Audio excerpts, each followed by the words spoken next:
سینوں کے اندر جو روگ ہیں، جو امراض ہیں، ان کا علاج بھی ہے، شفا بھی ہے، شفاء لما فی الصدور۔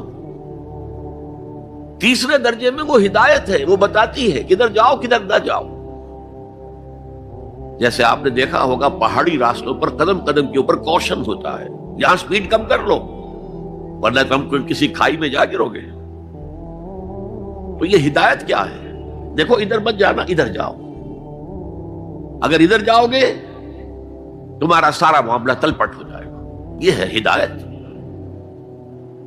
اور جو چیز دنیا میں ہدایت ہے وہ آخرت میں رحمت ہے، ہدی و رحمت للمؤمنین۔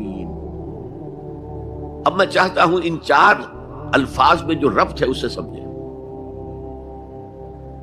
دیکھیے اگر کسی ایسی زمین پر بارش برسے جو اوپر سے بہت سخت ہے تو پانی بہہ جائے گا، زمین میں جذب نہیں ہوگا تو کوئی رویدگی پیدا نہیں ہوگی۔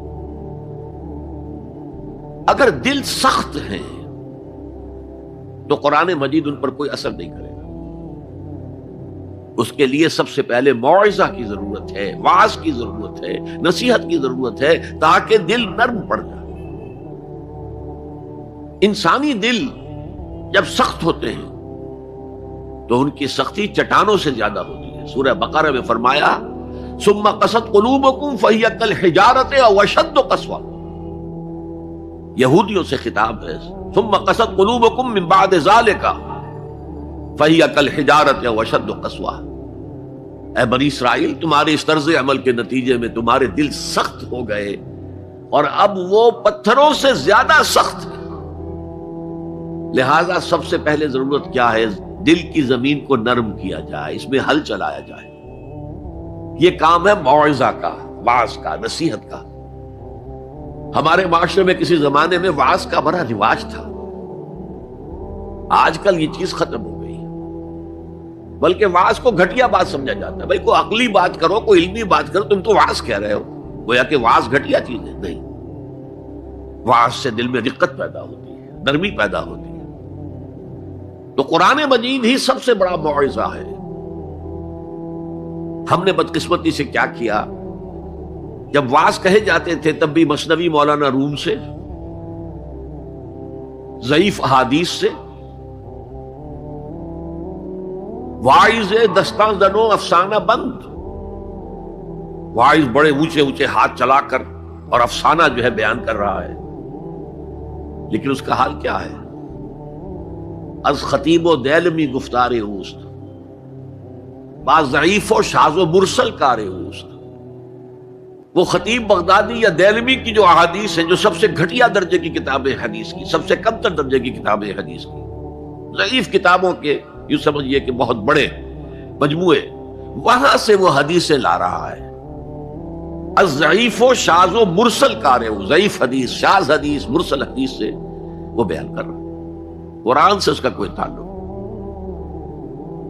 قرآن مجید سب سے بڑا واعظ ہے۔ یا ایھا الناس قد جاءتکم موعظۃ۔ یہ دل کو جب نرم کرتا ہے تو پھر اس میں جذب ہوتا ہے، یہ سیکنڈ سٹیپ ہے اس کا۔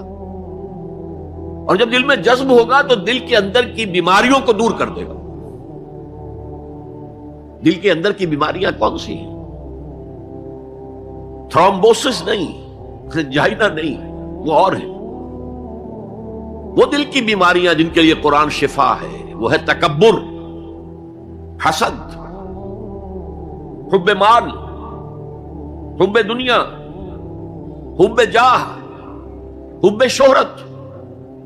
یہ ہیں وہ چیزیں کہ جو اصل ہیں، جو دل کے امراض ہیں، ان سب کو جڑ سے نکال کر پھینک دے گا قرآن رکھے۔ یا ایھا الناس قد جاءتکم موعظۃ من ربکم وشفاء لما فی الصدور۔